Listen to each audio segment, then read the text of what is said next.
Luego de que Perón fuera vicedictador, porque sí, llegó al poder a través de una dictadura, pudo asumir la presidencia por vías democráticas, en 1946. Gracias a la reforma constitucional que el peronismo impulsó y logró en 1949, pudo ser reelecto en 1952. Pero ¿y si te digo que esa reforma constitucional fue ilegítima, que fue inconstitucional y que por lo tanto el segundo gobierno de Perón también fue ilegítimo?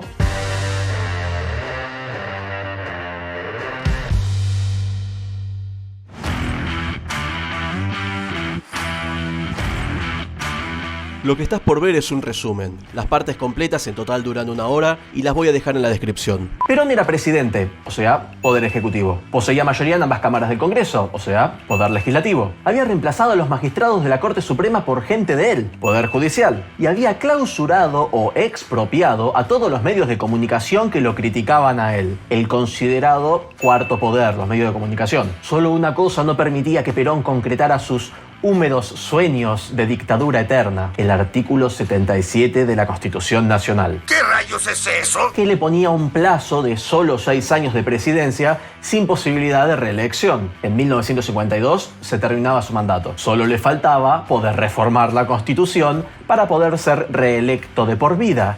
Y eso hizo. Para reformar la Constitución, por lo menos 2/3 del Congreso debe estar de acuerdo con hacerlo. Y luego de votar a favor, no son ellos los que reforman la Constitución, sino que eligen un grupo de gente, una convención constituyente, que son los encargados de reformar la Constitución. Menos de un año después de haber asumido el diputado peronista Eduardo Colom, en marzo de 1947, impulsaba un proyecto de ley buscando la necesidad de reformar la Constitución. La excusa de esta necesidad era la modernización de la Carta Magna, pero el objetivo real de Perón era poder ser reelecto en 1952. Ya estaban pensando en reformar la Constitución, acababan de llegar. El proyecto que presentó este diputado peronista Colom en su artículo número 5 decía que el presidente iba a estar en el cargo solo 6 años, que es como era hasta entonces, pero que solo iba a poder ser reelecto una vez de manera consecutiva. Sí, ya conozco el tango. De todas formas, este proyecto no prosperó ese año, en 1947. Y es que el propio Colom contó años más tarde que fue Perón el que le dijo que no avanzara todavía con ese proyecto, que aún era muy pronto para estar agitando las aguas con este tema, ya que venían de reemplazar a casi toda la Corte Suprema por gente de ellos. Un año después, en la apertura de sesiones ordinarias del año siguiente, hablaba de la Constitución como la Constitución justicialista. Dijo que quienes se oponían a la reforma constitucional eran enemigos y que tenían mucha plata o que trabajaban para gente que tenía mucha plata. No puedo creerlo, Tenshinhan. Eso jamás había pasado. Y que quienes apoyaran la reforma es porque eran patriotas y porque eran amigos del pueblo y eran trabajadores. Volvamos ahora al principio, cuando les conté que la reforma era ilegítima. Vamos a ver por qué. Las reformas constitucionales anteriores a esta, o sea, la de 1860, 1866 y 1898, siempre habían dejado bien plasmado qué era lo que querían modificar, por qué iban a modificarse, pero puntualmente qué querían modificar. Sin embargo, para la reforma peronista de 1949, el peronismo lo hizo distinto. A través de la ley 13.233 dijo lo siguiente. Dijo que querían modificar la Constitución para la mejor defensa de los derechos del pueblo y del bienestar de la nación. Un objetivo súper amplio y vago que le abría las puertas a modificar cualquier cosa y a hacer lo que quisieran, básicamente. En realidad, lo que determina la ilegitimidad de esta reforma y por lo tanto la ilegitimidad del gobierno de Perón es el artículo 30 de la Constitución. Para poder reformarse la Constitución tenía que ser votado por al menos 2/3 de los miembros del Congreso. En el Senado el voto fue unánime, así que eso lo dejamos a un lado. El tema fue en diputados. Por aquel entonces había 158 escaños, 158 bancas. Pero de esos 158 escaños, 5 diputados habían muerto hacía poco y a otro lo habían rajado. ¿Saben qué? Voy a hacer una pequeña pausa para poder explicarles cómo era el contexto de esto que estoy explicándoles. Cómo era el contexto de la oposición frente al peronismo y a la reforma constitucional. Básicamente la oposición mucho no podía hacer porque no podía hablar en los medios porque estaban todos intervenidos o clausurados o expropiados, y si querían decir en el Parlamento algo que no le gustaba al peronismo, entonces te suspendían durante un montón de sesiones, si tenías suerte, porque si no te desaforaban, te metían en cana, te torturaban o te hacían que te exilies y que no volvieras más al país. Porque los que volvieron después al país fue cuando Perón ya lo había rajado, porque le hicieron un golpe de Estado. Si no hubiera sido por eso, los tipos nunca más hubieran podido volver al país.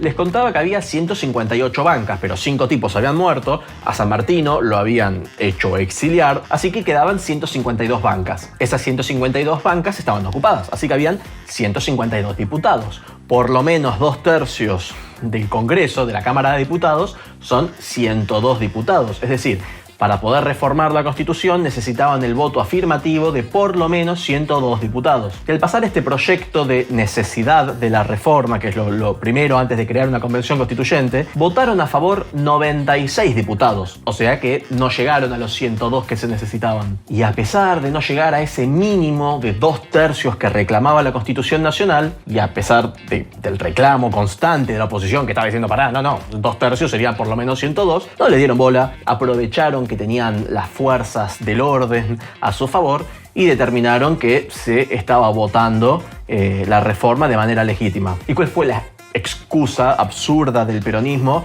de por qué era legítimo esto? Que al menos 2/3 de los miembros del Congreso se refería a al menos 2/3 de los miembros presentes del Congreso. No dice presentes en ningún lado, pero ellos se lo agregaron.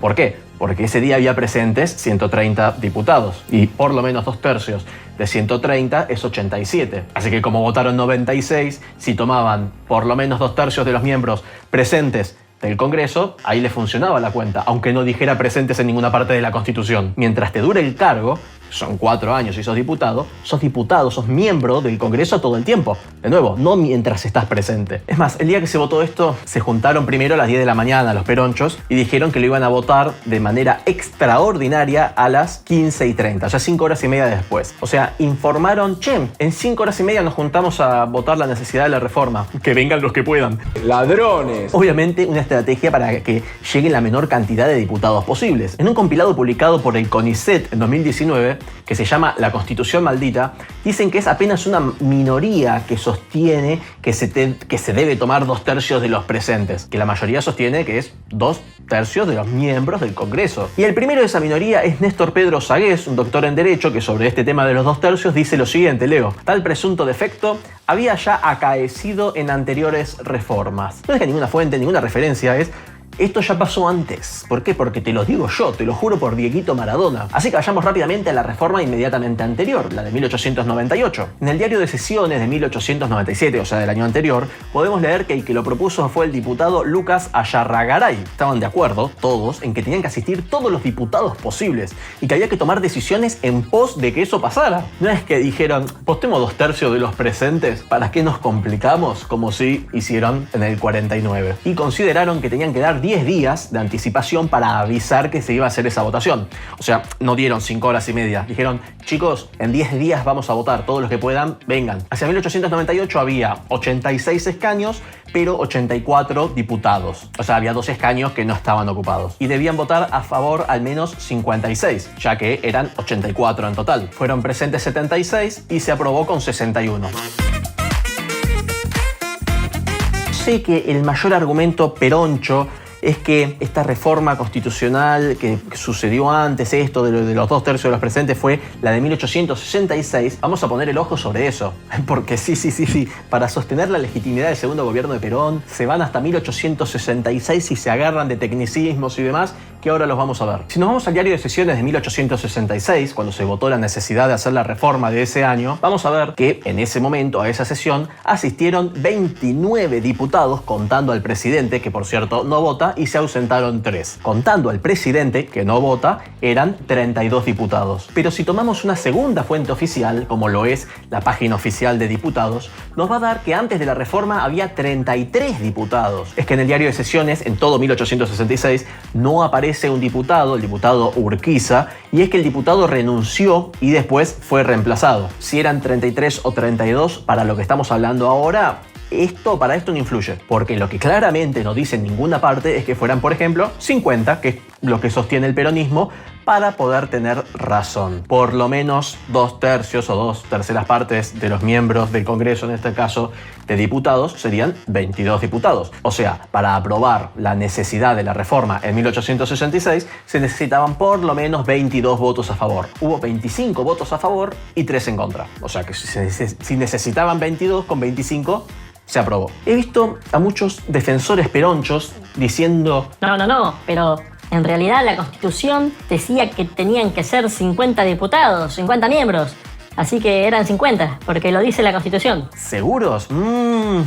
Hace la vaca. 3 puntos. Para el primero deberíamos considerar qué es lo que dice la Constitución original de 1853, incluida su reforma de 1860. El artículo 34 decía cuántos miembros debía aportar cada provincia y en total daba 50 miembros. Sí, pero aclaraba que era únicamente para la primera legislatura, la primera conformación, y que no era obligatorio que siguiera siendo así. Por lo tanto, no. La Constitución de 1853, con su posterior reforma de 1860, no determinaba cuántos diputados sí o sí tenían que haber para luego. De hecho, aclaraba, para el segundo armado tiene que haber un censo y eso no sucedió. Pero bueno, de todas formas se respetaba las 50 pancas o 50 escaños porque se fue postergando el censo y se fue pateando y no se venía haciendo. Pero pasaron cosas, como dijo Macri, así que vamos a verlas. El segundo punto, si se ausentaba un diputado, con o sin licencia, con o sin aviso, siempre se ponía en el diario de sesiones. A veces hay errores de transcripción y qué sé yo, y quizás se les zafaba alguno, pero si vos ves varias sesiones, aparece quizás uno que después no aparece o algo así, pero finalmente terminan apareciendo todos si mirás varias sesiones. Pero no pasa que de golpe no hay 17 diputados que no están en ningún lado y que no los ponen porque no los quería poner de manera caprichosa. Esto es algo que pueden ver, por ejemplo, en este fragmento que voy a dejar por acá de este diario de sesiones de 1865. De nuevo, se ponían los que estaban y los que no estaban. Te ponían con o sin licencia, con o sin aviso, pero los ponían. Pero paren, porque, como estaba diciendo, si miran el diario de sesiones en otras sesiones, no aparecen nunca esos 17 que mágicamente desaparecieron y no están en ningún lado. Y si miramos las últimas sesiones del año anterior, las últimas del año de 1865, vamos a encontrar que había 42 miembros. No 32, no 33, no 50, lo que demuestra dos cosas: que el número de miembros era variable y que si faltaba un diputado te lo decía, lo iban a poner. No sé si se están dando cuenta por qué estoy dando tantas vueltas sobre lo mismo, pero es porque el peronismo sostiene el segundo mandato de Perón y su legitimidad en base a esta boludez, en base a cuántos diputados había en 1866, porque lo quieren tomar como antecedente. El tema es que si dice que eran 29 presencias, entonces tenés que decirme, Peroncho, quiénes eran los otros 21 ausentes. Si efectivamente hubieran sido 50 miembros, entonces si se aprobó con 25 votos, sí podrían decir, ¿ves? Hay un antecedente, donde eran 2/3 de los presentes. Lo que pasa es que eso no pasó. Y se estarán preguntando quizás por qué variaba tanto la cantidad de miembros de un año al otro. Así que pasemos al tercer punto. Esta gente se olvida de que en 1866 la Argentina estaba en guerra contra Paraguay, en una guerra interna porque había levantamientos armados en todas las provincias e incluso muchos problemas con las elecciones. A ver si vamos entendiendo por qué eran 50 escaños, que tendrían que haber 50 diputados, pero que en realidad eran 32. Así que, peronchos, ese argumento de se votó en 1866 con 2/3 de los miembros presentes es incorrecto, están equivocados. Si por alguna razón aún lo sostenés y decís, No importa. Para mí tiene que ser 2/3 de los miembros presentes porque sí, porque soy un maldito estúpido. andá a decírselo a todas las Cortes Supremas de la Nación, porque luego de haberse anulado la reforma del 49 porque se anuló, nunca más ninguna Corte Suprema volvió a restablecerla. ¿Por qué será? Pero bueno, pasemos a la última parte, porque quizás te quedan dudas todavía de que Perón realmente tenía la intención de reformar la Constitución para poder ser reelecto para siempre. El 8 de marzo de 1949, al convencional peronista Arturo Sampay se le escapó que la reelección de Perón era algo excepcional y que quizás una vez después de que Perón fuera reelecto lo iban a volver a prohibir. Sampay dijo lo siguiente: podría ocurrir que después de la reelección de Perón tuviéramos que poner otra vez la prohibición de elegir. Ustedes estarán pensando que los demás pensaron tipo, al pelotudo se le escapó y que todos hicieron como uy y se llevaron la mano a la cabeza. Bueno, no, se pusieron a aplaudirlo. Se pusieron a aplaudir esa bestialidad. Pocos días después, la reforma estaba votada y aprobada. La Constitución justicialista le permitía a Perón ser reelecto en 1952. ¿Y cómo terminó esto? En 1955, un reducido, chiquito grupo de militares autodenominado la Revolución Libertadora expulsó a Perón del gobierno. Este gobierno de facto, en el 56, hizo una proclama militar a través de la cual decía que la reforma del 49 era ilegítima y que se tenía que anular. Los argumentos para sostener esto eran básicamente los que dije recién. Esta proclama militar dijo que sí,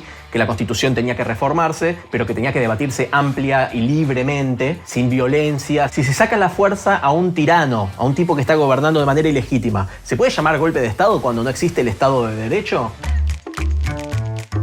Si les interesa que haga un video sobre esto, que hable de qué otras cuestiones estoy hablando o de por qué el gobierno de Perón podría considerarse que no era un Estado de Derecho, también pueden decírmelo en los comentarios, que obviamente ayuda al video y bueno, así sé si tienen realmente interés en eso. También podés hacerme este comentario en mi Instagram, que como les comentaba, me lo borraron, volví a abrirlo, podés seguirme otra vez en @deperoncho. Seguime o cobras. Claro que como siempre también podés ayudarme en mi Patreon y que tu nombre aparezca al final de todos mis videos como toda esta buena gente. O también podés pasar por mi tienda y comprar alguna remera como esta o con muchas otras que tengo, que estoy haciendo diseños todo el tiempo estoy publicando diseños nuevos, así que puedes encontrar este o muchos otros. Y si no tenés un peso partido al medio y no podés ayudarme de manera monetaria, si no podés ser mi Patreon, no podés comprarte la remerita, no podés hacer nada de eso, igualmente me ayuda mucho que dejes tu like, que compartas este video y demás, porque así más gente se entera que Perón no solo fue un vicedictador, sino que también fue alguien que gobernó un gobierno ilegítimo, como ya te demostré.